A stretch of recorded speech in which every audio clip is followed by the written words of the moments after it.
Murder suspect Richard Allen admits 5 times to killing teen girls in recorded jail calls with his wife and mom. Some documents have been released. It's Stacey Cole and Carol Hughes. Carol filling in for Tony this week. Carol, you know a lot about this story. I'll admit I don't know much about it. Do you want to dive in? Well, this is the story of these 2 girls who went out hiking. Now, this goes back to 2017. That's how long this crime's been unsolved. So and they're young. They were 8th graders. And so they're just going out, walking. I think there was a train crossing there. And, you know, just how kids do. It's a little bitty town, Delphi, Indiana. So it's this little bitty town. And I grew up in a little bitty town, and you could do whatever you wanted. You know, You could ride your bike all over town. You know, you could stay out and you'd hear people's moms yelling for them to come home, right? You know, that kind of thing. And so it reminds me, because the town I grew up in was about the same size as their town. So they find the 2 girls have been murdered, and it went unsolved for years. My guess is they had their eye on this guy for a while, but he lived in the community. Like, he was working at the pharmacy. You know, it wasn't like he was just going through town and then he left town. He was there the whole time. But the interesting thing is the girls helped solve their own murder, or are helping, I should say, because he certainly hasn't been convicted yet. But one of them turned on the camera on her phone, and They got a video of him. But it looks like him, but you can't say definitively it's him. And you hear him say something like "down the hill." And so they have his voice on a recording as well. Now, I'm not exactly sure how they ended up arresting him, and I don't know all the details on after all these years they were able to arrest him on this. But so that's the backstory, and I can't even imagine for this town and for their families what they've gone through. Like, how horrific, 2 young girls being murdered. And then it looks like by a resident of your town, somebody you do business with, somebody you've probably gone to the pharmacy and talked to about your medications.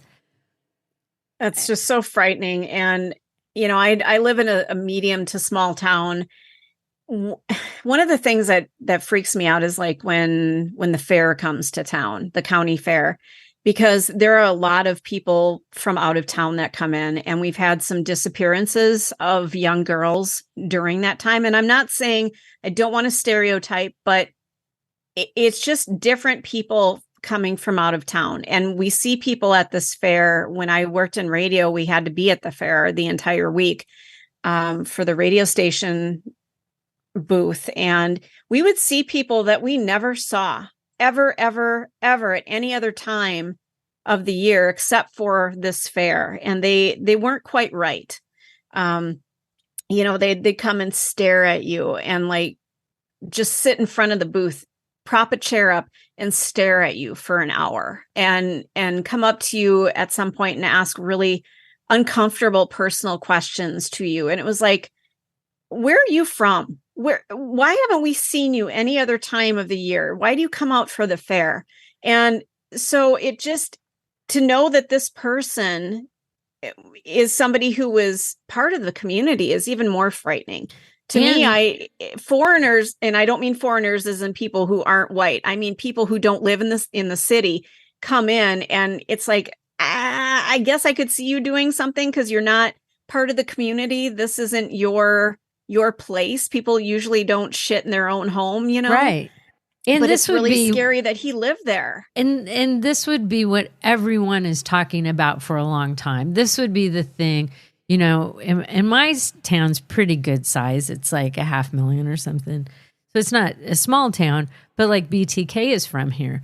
And when he got arrested, that's what everyone was talking about. Or when our team Wichita State went to the Final Four, everyone's talking about it. You know, you have those things where everyone in the community is talking about it.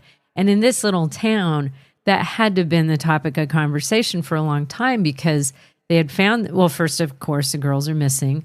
Then they find the girls, they've been murdered, and who done it?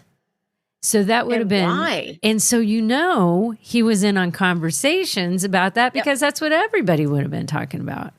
Well, and especially if he works at a pharmacy, people standing around waiting for their prescriptions, they're going to be talking about the big city news. They're going to be talking about everything that everybody else is talking about. So and I even he read had to be sitting there listening to it. And I read that, of course, they had the posters up about, reward for information in this case. Like they had him at the pharmacy. Absolutely. So, I think he obviously did a really good job of coming across as just a regular guy until he's a murder suspect. Yeah. And documents were released yesterday. They reveal that the Indiana man currently incarcerated for the alleged killing of those 2 teenage girls, that he had admitted to the gruesome murders multiple times during phone conversations with his wife and mother. Here's where things get a little fuzzy. They've talked about how his mental status has declined while he's been in jail. So they're not entirely sure, is he just talking about something that he knows something about because it was part of the community's conversation? Is he just admitting to it because his mental capacity is failing? Or did he really do it? And you don't know. But the fact that he was on the phone, and especially the other end, because as horrible as this may sound, a guy I dated at one time ended up in jail. And so it said every time he'd call me, it would be like, this call is being recorded. Ew. I know. Okay. I know. That should have been a deal breaker, but whatever. Well, people make mistakes. What was he in for, if you don't mind? It was drugs. Okay. And I was like, I don't know. I think I might have been 20, 22 in there. I was very young. So he was a bad boy. Yeah, of course. And that doesn't seem like a deal breaker when you're 22 years old. No, that's an attractive feature. And then at my age, I'm like, no, it's one of those things looking back on it. I'm like, what the hell was I thinking? Anyways, but those conversations are being recorded. And I would assume he knows they're being recorded. But I've heard this in other cases. I heard it recently on another podcast I was listening to about the person talking on the phone. And all of that now goes into evidence. Yeah, absolutely. Because, it's basically a confession. Mm-hmm. And I think they have some pretty good evidence against him. He really does look like the guy. So this just kind of adds to it.